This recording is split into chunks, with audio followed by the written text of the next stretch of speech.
Democrats continue to try to pass pro-predator laws across the entire United States. Watch my video to find out all about it. The fight continues over child sex trafficking. Democrats today again rejecting another push to make it an automatic felony to purchase or solicit a 16 or 17-year-old for sex. Thanks for being with us at 6. I'm Gulston Dart. And I'm Edie Lambert. So this is now the third night this week we have covered this movement of this bill at the state capitol, with Governor Gavin Newsom having to get involved on Tuesday. So let's go to our Capitol correspondent Ashley Zavala with what happened today. Ash? Edie, not only did Democrats block this latest attempt to ramp up the penalties for the buyers in the child sex trafficking industry, they also sidelined Sacramento's Democratic Assemblymember Maggie Krell, who has made this her life's work. Democratic leaders promised to keep the conversation going, but they're leaving Krell, an expert, out of it. They criticized not just Krell, but also Governor Gavin Newsom. Back on the assembly floor, Krell's bill taken over by Assembly Public Safety Chairman Nick Schultz, who is promising to keep the conversation going. I'm sorry that we couldn't see eye to eye on the solution here. Some progressive Democrats are worried parents could use the punishment if they don't approve of their child's interracial or LGBTQ relationship with an older teen. Schultz accused the governor, who supports Krell's push, and the media of spreading false information about the state's child sex trafficking laws. Republicans frustrated. We don't need more time. We don't need to study this anymore. We need to make it just and change the law. That's what we pushed to do today. And unfortunately, a majority of the Democrats decided to continue this disparity when it comes to 16 and 17-year-olds. They are deserving of justice and protection. Post-millennial. Washington Democrats releasing worst of the worst inmates from sex offender prison island. Washington State is releasing level 3 sex offenders from McNeil Island, called the worst of the worst by the federal government. This group of offenders includes convicted pedophiles that are likely to reoffend. They will be resettled into residential neighborhoods and halfway homes operated by a private company.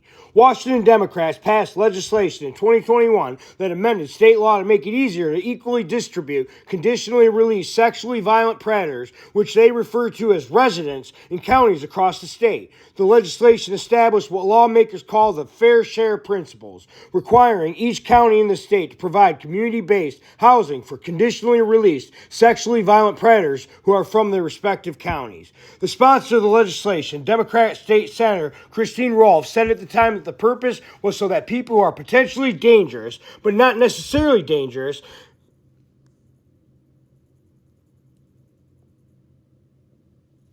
back into communities where they can live safely and with their constitutional liberties protected.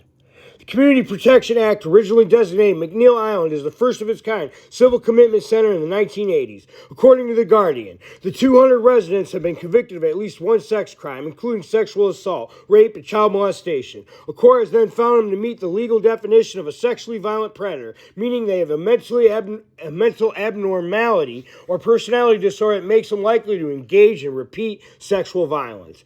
Those that were deemed to be a continuing threat to the community after completing their prison sentences were civilly committed to McNeil Island. One of the inmates of McNeil is Calvin Malone, who, according to The Guardian, worked as a Boy Scout troop leader in various states across the country, as well as with an organization that works with at-risk youth. In these roles, he molested numerous boys and was convicted of sex crimes in California, Oregon, and Washington. Now, Democrat Governor Jay Inslee, Democrat Attorney General Bob Ferguson, and other progressive politicians in this state are working with the Department of Social and Health Human Services, DSHS, and the Department of Corrections to execute the 2021 legislation, depopulate McNeil, and release the offenders who are likely to reoffend into residential neighborhoods. Tell me this isn't a little bit weird. Washington State Democrats propose replacing the term sex offender to advance a person-first approach.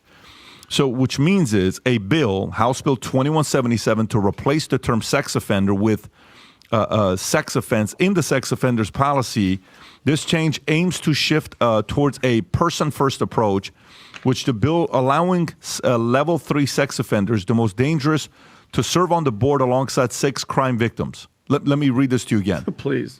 Which means a level 3 sex offenders, okay, this bill allows level 3 sex offenders, the most dangerous ones, to serve on the board alongside sex crime victims, okay?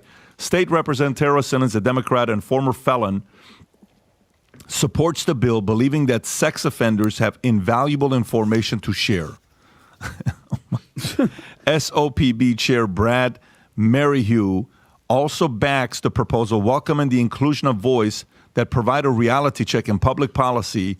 Republican State Representative Dan Griffey opposes the measure, questioning why the board should have a convicted sex offender as a member. The bill follows previous efforts in Washington to release sexually violent predators and place them in less restrictive alternative near childcare facilities. Edward Griffin's Need to Know, Red Pill University.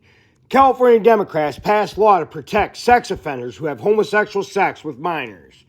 California passed a law allowing an adult who has sexual relations with a child of the same sex age 14 or older to stay off of the sex offender registry list if the sexual activity was consensual and if the adult is less than 10 years older than the minor.